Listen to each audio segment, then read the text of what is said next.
E aí, pessoal, tudo certo? Sejam muito bem-vindos. Hoje a gente vai encarar um negócio que assusta muita gente que está começando a investir. O tal do relatório gerencial de fundo imobiliário. Sabe aquele documento cheio de números que chega todo mês? Pois é, vamos desvendar um deles e mostrar que, na verdade, não é esse bicho de 7 cabeças todo. Fala a verdade, quem é que nunca abriu um relatório desses e pensou, meu Deus, o que é tudo isso? É tanto gráfico, tanto termo técnico. É normal se sentir meio perdido no começo, viu? Acontece com todo mundo.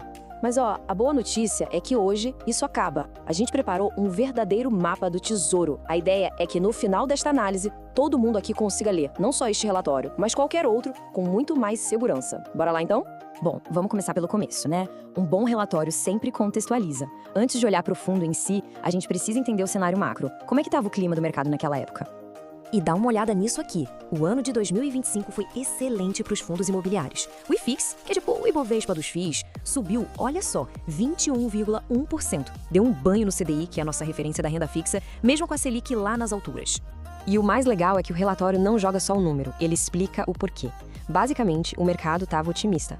A galera estava com aquela sensação de que o Banco Central ia parar de subir os juros. E juros mais baixos, geralmente, é bom para a Bolsa e para os FIIs. E aqui tem um detalhe bem bacana, o desempenho por setor. Como o fundo que a gente está vendo, o HGLG11, é de logística, a gente consegue ver direitinho como esse segmento específico performou. É um nível de detalhe muito útil.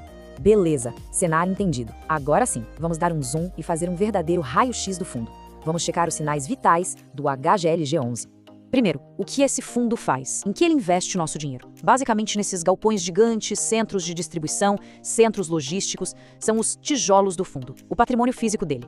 Primeiro sinal vital, um dos mais famosos, o P sobre VP. Pensa nele como se fosse a etiqueta de preço de um produto na loja. Ele te diz se o fundo tá caro, tá barato ou tá no preço justo.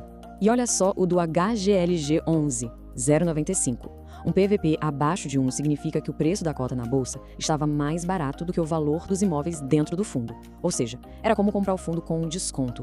Uma oportunidade interessante, hein? Agora, outro indicador super importante, a vacância.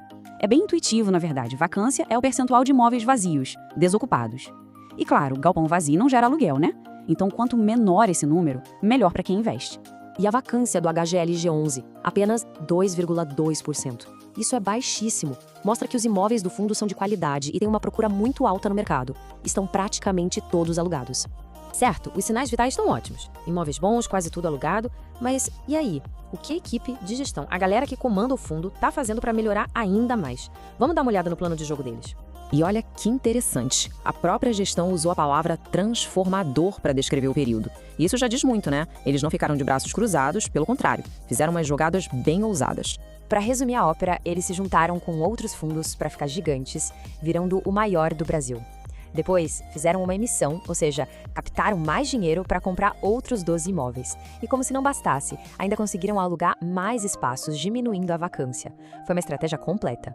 Muito bem, estratégia bonita, números bons, mas agora vamos ao que realmente interessa, a parte que todo mundo quer saber. E o dinheiro? Quanto entrou e, principalmente, quanto foi parar no bolso de quem investe? O relatório mostra o caminho do dinheiro. O fundo gerou R$ 1,61 de receita por cota. Daí, pagou as despesas, os custos, e o que sobrou no final foi o resultado de R$ 1,38 por cota.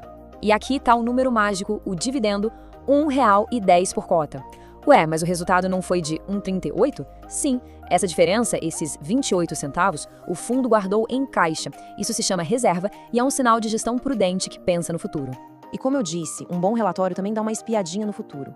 A gestão já sinalizou aqui uma previsão. Eles esperam aumentar os dividendos no segundo semestre de 2026. Isso porque algumas receitas que eram para entrar antes foram reprogramadas. E pronto, tá aí. A gente acabou de decodificar um relatório gerencial completinho, do começo ao fim. Agora a missão é de quem está assistindo. E para ajudar, aqui vai um checklist com 5 pontos, um guia rápido. Primeiro, olhe o clima do mercado. Segundo, os sinais vitais do fundo. Terceiro, a estratégia da gestão. Quarto, segue o dinheiro. E quinto, dá uma olhada no futuro. Com esse passo a passo, tudo fica mais fácil. Agora, da próxima vez que um relatório desses cair no seu e-mail, a história vai ser outra. Esse conhecimento dá muito mais controle e autonomia na hora de tomar as decisões de investimento. É isso, pessoal. Chegamos ao fim. Se essa análise te ajudou a entender melhor esse universo, se clareou as ideias, então já sabe, né? Deixa aquele like caprichado e se inscreve aqui no canal para não perder os próximos conteúdos. Esse apoio é o que nos move a continuar. Muito obrigada pela companhia e até a próxima!